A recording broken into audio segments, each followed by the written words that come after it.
Assalamualaikum warahmatullahi wabarakatuh. Perkenalkan, nama saya Rizkin Febrian.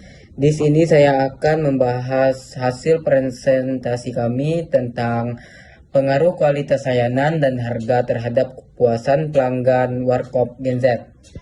Untuk latar belakangnya, persaingan usaha jasa semakin ketat, pelanggan menilai kualitas layanan dan harga, kepuasan pelanggan penentukan loyalitas, dan diperlukan analisis data berbasis SPSS.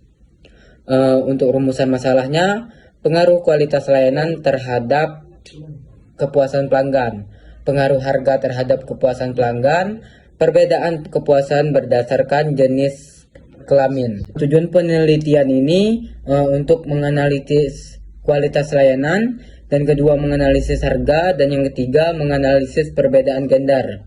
Untuk metode penelitiannya, pendekatan kuantitatif, sampel 30 responden, instrumen kuesioner, dan analisis SPSS. Variabel penelitian, variabel independen, kualitas layanan dan harga. Variabel dependen, kepuasan pelanggan, dan yang ketiga variabel pembeda, jenis kelamin. Untuk teknik analisis data, statistik. Untuk teknik analisis datanya, statistik deskriptif, uji reliabilitas, uji normalitas, uji korelasi person, uji ANOVA, dan analisis regresi. Untuk hasil uji kolerasinya, berdasarkan hasil uji kolerasi person, diketahui bahwa jenis kelamin tidak memiliki hubungan yang signifikan dengan kualitas layanan, harga, dan kepuasan pelanggan. Karena seluruh nilai signifikansinya lebih besar dari 0,05, hal ini menunjukkan bahwa perbedaan jenis kelamin tidak mempengaruhi nilai responden terhadap variabel-variabel tersebut. Sementara itu, kualitas layanan memiliki hubungan yang sangat kuat dan signifikan dengan kepuasan pelanggan yang ditunjukkan oleh nilai korelasi sebesar 0,839 dengan signifikansi 0,001. Harga juga memiliki hubungan yang kuat dan signifikan dengan pelanggan dengan korelasi sebesar 0,703. Hasil ini menunjukkan bahwa semakin baik kualitas layanan dan semakin sesuai harga yang dirasakan, maka tingkatan kepuasan pelanggan akan semakin meningkat. Untuk hasil uji reliabilitasnya, berdasarkan hasil uji reliabilitas diperoleh nilai Cronbach's alpha sebesar 0,396 dengan jumlah item pernyataan sebanyak 4 butir. Nilai Cronbach's alpha tersebut berada di bawah batas minimal 0,60, sehingga dapat disimpulkan bahwa instrumen penelitian belum reliable. Hal ini menunjukkan bahwa butir-butir pernyataan yang digunakan belum memiliki konsisten yang baik dan dalam mengukur variabel penelitian, sehingga masih diperlukan perbaikan atau penyempurnaan instrumen agar hasil pengukuran menjadi lebih baik dan dapat dipercaya. Hasil variabel kualitas layanan berdasarkan tabel distribusi frekuensi total kualitas layanan, diketahui bahwa dari total 38 data, sebanyak 30 data dinyatakan valid, sedangkan 8 data di antara lainnya tidak diisi. Nilai kualitas layanan yang paling banyak muncul adalah skor 20, yaitu sebanyak 5 responden atau 16,7%, yang menunjukkan bahwa mayoritas responden memiliki kualitas layanan pada tingkat sedang. Selanjutnya, skor 18 dan 24 masing-masing diberikan oleh 4 dan 3 responden.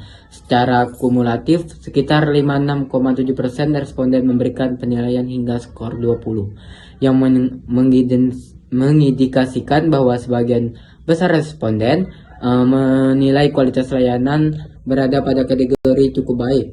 Namun, terdapat pula responden yang memberikan penilaian lebih tinggi hingga skor 25, yang menunjukkan bahwa sebagian pelanggan menilai kualitas layanan pada kategori baik hingga sangat baik. Untuk variabel total harga, berdasarkan tabel distribusi frekuensi total harga, diketahui bahwa dari total 38 data, sebanyak 30 data dinyatakan valid, sedangkan 8 data lainnya tidak diisi. Penilaian yang paling banyak diberikan responden adalah skor 4, yaitu sebanyak 15 responden atau 50%, yang menunjukkan bahwa sebagian besar responden menilai harga berada pada tingkat cukup sesuai. Selanjutnya, skor 3 diberikan oleh 10 responden atau 33%, sedangkan skor 2 dan 5 masing-masing diberikan oleh sebagian kecil responden. Secara kumulatif, sebanyak 93,3% responden memberikan penilaian hingga skor 4, yang mengindikasikan bahwa mayoritas responden menilai harga yang ditetapkan sudah cukup sesuai dan dapat diterima oleh pelanggan. Hasil deskripsinya berdasarkan tabel distribusi frekuensi total kepuasan pelanggan. Diketahui bahwa dari total 38 data, sebanyak 30 data dinyatakan valid, sedangkan 8 data lainnya tidak diisi. Skor kepuasan yang paling banyak diberikan responden adalah skor 13, yaitu sebanyak 8 responden atau 26,7%, yang menunjukkan bahwa sebagian besar pelanggan merasa puas. Selain itu, skor 9, 10, dan 11 masing-masing diberikan oleh 4 responden atau 13,3%.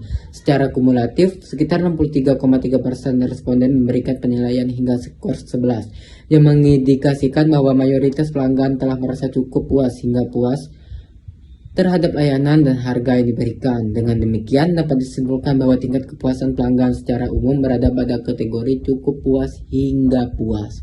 Untuk hasil deskripsinya, jenis kelamin berdasarkan tabel distribusi frekuensi jenis kelamin, diketahui bahwa dari total 38 data, sebanyak 30 data dinyatakan valid, sedangkan 8 data lainnya tidak diisi. Dari 30 responden yang valid, jumlah responden pada kategori 1 dan kategori 2 masing-masing sebanyak 15 orang atau 50%.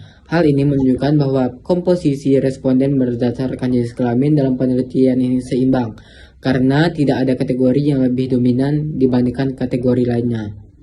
Assalamualaikum warahmatullahi wabarakatuh. Perkenalkan, saya Ilham Hambali dari kelas 1 C. Di sini saya akan melanjutkan penjelasan dari teman saya sebelumnya. Yang pertama itu test of normality, hasil uji normalitas. Berdasarkan hasil uji normalitas menggunakan metode Kolmogorov, Smirnov, dan Shapiro-Wilk. Diketahui bahwa tidak semua variabel dalam penelitian ini berdistribusi normal. Pada variabel total kualitas layanan, nilai signifikansi pada kedua uji berada di atas 0,05, sehingga data dinyatakan berdistribusi normal. Namun, pada variabel total harga, nilai signifikansi berada di bawah 0,05, yang menunjukkan bahwa data tidak berdistribusi normal.